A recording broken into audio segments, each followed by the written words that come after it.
Hi, in this episode I continue with layers, and if you missed the first part, watch that first, link is in the description. In this part I'll be explaining the options in this dialog, also some options regarding layers found here in the status bar, and of course from the menu bar, layer, we have a lot of options here, and most of these options are self-explanatory, but still I hope you learned something new from this video. Now, this dialog here, the layers dialog, you can select from the layers menu, layers, or you can click here.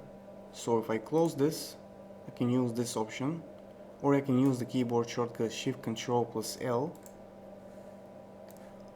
Another thing, the dialogs that appear here, you can collapse using this option, and therefore you have more space for your graphics to be displayed. And when you need layers again, you can just click here to expand this. Same goes for the fill and stroke. For example, if I start this, I can just click here to collapse it, and then I click here to expand it again. I'm going to close the fill and stroke and expand the layers dialog.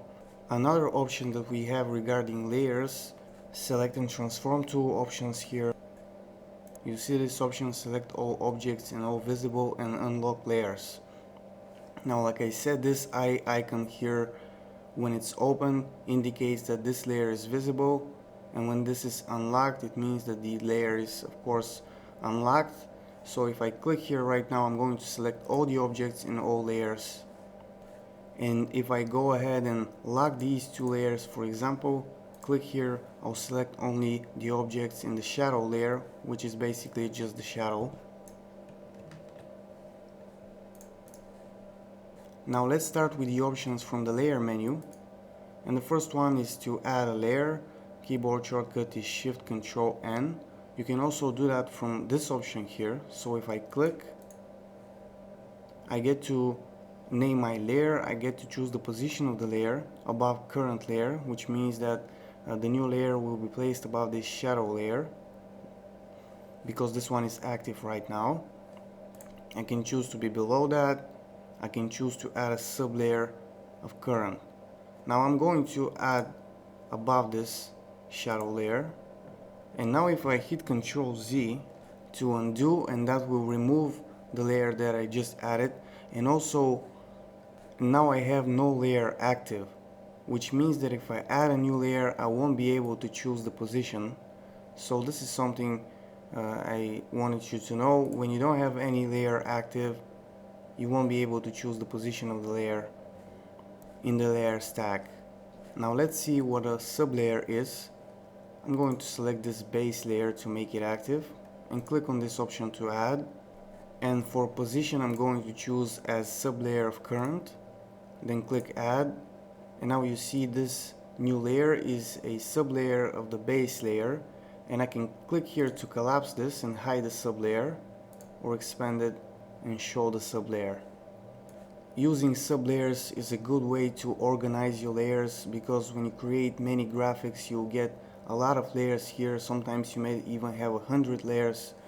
So for example, if I'm planning to create another graphic here, I may want to add all these objects, the shadow, the base, and the highlight, in sublayers, and name this layer text, for example. And let's see how we can actually do that. I'm going to make sure the base layer is active.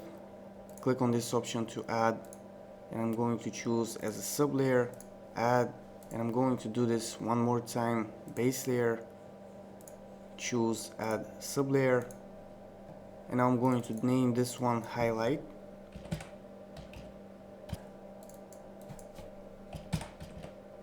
Enter key to rename. Now I'm going to name the next one base, and then this one I'm going to name shadow. And now I'm going to name this base layer text. Let's start with the shadow, and the shadow object is in this layer. So I'm going to right click here and choose this option, show hide other layers. Then I'm going to click here to select the shadow, and now I'm going to use shift page up to move the selected object to the layer above. And now our shadow is in the text sublayer shadow.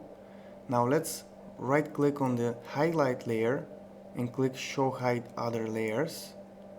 Make sure we select the object in this layer, and this time shift page down 2 times to move this object to the text sublayer highlight. Next, remember that our base object is in the text layer, so right click on that, show hide other objects. Make sure we select this object, shift page down 2 times to move this to the base layer, and now I can just select this highlight, click here to remove it, also remove the shadow, and let's turn these layers on to be visible. And now you see that the highlight is in this sublayer, the base is here, and the shadow is here, and we can collapse this and make this more organized. And by the way, you can just click here now and make the entire text invisible. So this is how you can add sublayers. Also, you can add a sublayer to a sublayer. So right now, for example, this base layer is a sublayer to the text layer, but I can right click on it, add a layer, and I can choose this option as sublayer of current, add, and now you see that we have a sublayer of the sublayer. Of course, I recommend don't go too crazy with this, it's going to get too confusing. And I'm glad that I covered sublayers in this video. They are probably the most difficult part when it comes to working with layers. I don't like making my videos too long, so I'm going to stop here, and hopefully in the next part I'll cover the rest of the options. And that's it for this one. If it was useful, like the video, leave me a comment, let me know what you think. Also, if you're new to my tutorials, subscribe, visit my channel for more, and that's it for now. Bye.